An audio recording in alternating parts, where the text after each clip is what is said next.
Hi, my name is Malcolm Wright. I oversee product management at EQUICARE Health. We've developed a software solution for cancer care coordination called EQUICARE CS. During this brief webinar, I'll provide an overview of the survivorship features in EQUICARE. This is part of a series of webinars that demonstrate the various modules in EQUICARE. So if you want more info after watching this webinar, feel free to watch them on this same website. So I'm going to switch over to my browser now. EQUICARE is a web-based application, so you can use any browser with internet access. I've logged in as a nurse. You can see who I am over here. I have a series of menus which allow me to navigate the software. I've also got a series of actions here which just give me access to some commonly used functions in the software. So to show off our survivorship functionality, I'm going to activate a new patient in the list. I'm going to go to the new patient work list. I'm going to search for a patient with a diagnosis of breast cancer. What the software is doing here is extracting all the patients who've been registered in your oncology information system and with a diagnosis of breast cancer. I'm going to pick Mary here because she was referred to me for survivorship, and I'm going to click on the Set to Active button.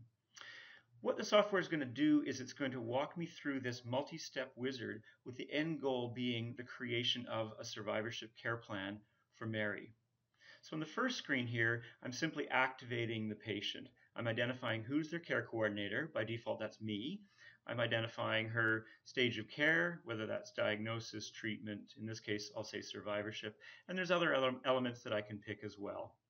I'm going to save that, and now I've fully activated the patient in the system, and the software has pushed me over to the second tab in the workflow, which is all about capturing referrals. The goal with the referrals tab is simply to identify the different sources of referrals within the system for Mary. So I want to capture, for example, that her family physician referred her in for surgery to see Dr. Carter. And perhaps that Dr. Carter in turn referred the patient over to see our medical oncologist, Dr. Fredericks, who in turn referred the patient over to see me in survivorship. And really the goal here is just to identify the full sort of chain of references for this patient as they progress through their cancer care continuum. So I'm going to save that now, and the software is now going to present me with the care team view. What this allows me to do is identify the contact information for all the patient's care providers. The good thing is that this is fully automated in the system. So we've already captured all the contact information, emails, phone numbers, etc. for the different providers, and the software has populated the care team list already. So I'm not really doing anything here other than just ensuring that everything's correct. So I'm going to go on to the next tab, which is the treatment summary. This is a really important tab because the Institute of Medicine recommends that all patients that have had a cancer diagnosis have a full review of their a full overview of their treatment as part of their survivorship care plan. The nice thing about our product is that this is a fully automated process. We're extracting the treatment information automatically from your oncology information systems. So we're pulling the diagnosis, the surgery, the chemo, and the radiotherapy.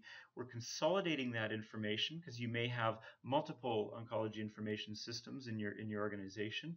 And we're presenting it in an easy-to-read format for patients. We're also keeping this information up to date. As the patient progresses through treatment, additional records are added, and the total dose extends as the patient progresses. Another important element of this is that you have control over what the patient can see in the patient portal. So we can make this a fully automated process where records that come into EQUICARE are visible immediately, or you can make it a fully manual one, whereby the nurse is going in and identifying those elements that they want to publish and make visible to the patient. Next step in the process is to set up the patient's follow-up plan. And here's where we're starting to reference the oncology library of guidelines. So I've picked breast cancer because that's Mary's diagnosis. And what I'm showing here are all the different NCCN follow-up guidelines for a breast cancer patient.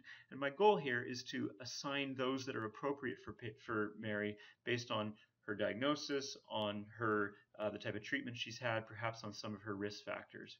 So I'm going to just pick the basic breast cancer guidelines. I'm going to identify the start date as today, and I'm going to say I want that to carry on for, let's say, for 10 years. And finally, I also want to identify whether I as a care provider want to get reminders about each of these recommended activities before they happen. So I can choose to do that if I want to be fully engaged in the patient's follow-up management, or I can just say, turn that off and say, my goal here is simply to create a survivorship plan for Mary and nothing further. So when I assign that to the patient, what I've now done is I've created a 10-year plan based on those NCCN guidelines with all the recommended activities described by the NCCN.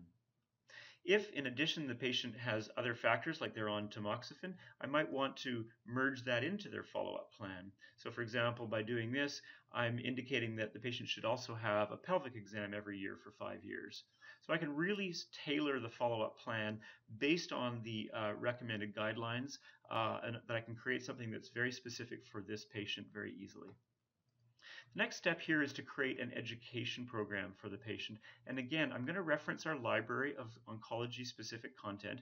And in this case, what I'm doing is I'm filtering all the oncology-specific topics that relate to the patient's diagnosis, the type of side effects they might have, their late effects, etc. And it's just showing me all the topics in those various areas. And my goal is just to identify which of those topics I want to assign to the patient to become part of their survivorship care plan. So if I sign that, now this information is available to Mary online. It also becomes part of her printed plan, which I'll show you shortly. If the patient's also had a specific type of surgery or a specific chemo agent, I can extend the list of topics and pick from side effects and late effects that relate to those particular issues. The next step here is to set up a questionnaires for the patient. And the goal here is to really give you a vehicle for collecting patient-reported outcomes. So EQUICARE really serves as a tool for delivering, collecting, and reporting on patient-reported outcomes. And again, we're referencing our oncology-specific set of questionnaire templates. So in this case, I'm going to assign a distress causes questionnaire. Maybe I'll give her a quality of life questionnaire. Your organization gets to determine which of these questionnaires are appropriate for which patient. The next step then is to print all this information off.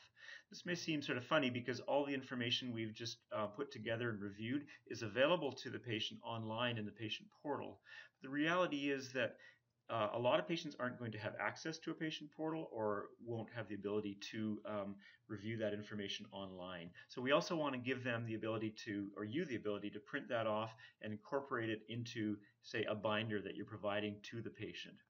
So here we have a printed care plan that includes a cover letter, a table of contents, a welcome to our program letter, an invitation to the patient portal. All the information you're seeing here can be customized for your organization, so it's all templated. You can see the logos at the top are the institution's logos, but the information contained in it is what you've just tailored to meet this specific patient's needs. So it's a very quick way for you to create a survivorship care plan that's professional, that's comprehensive, and that's tailored to each specific patient. So the last step in this wizard then is to set up reminders for the patient. And the goal here is to provide another way to ensure patient engagement. Obviously, providing them with a survivorship care plan is important. That gives them a clear understanding of what upcoming care is recommended. But this is a way to ensure that they're actually getting email reminders or SMS reminders about those activities before they happen. So you can choose to send emails. You can choose how information is sent to the patient. You can choose when it is sent. The patient also has the ability to set this information from the portal, so they can control what email address information goes to. And when I update that, now I've got the patient fully engaged in their survivorship care. Once I've done that, I've completed a survivorship care plan, and I can feel confident that the software is going to remind both the patient about all these activities and keep them up to date about any upcoming treatment or changes in their treatment. I also can ensure that I, as a care provider, I'm going to be alerted to any sorts of activities that happen, both triggered by the patient completing questionnaires or from the follow-up plan that I've just created. That was a brief demo on how to set up a survivorship care plan in EQUICARE. If you want more information, feel free to visit our website, send us an email, or give us a call. Also, feel free to watch the other webinars in this series, also available from this same webpage.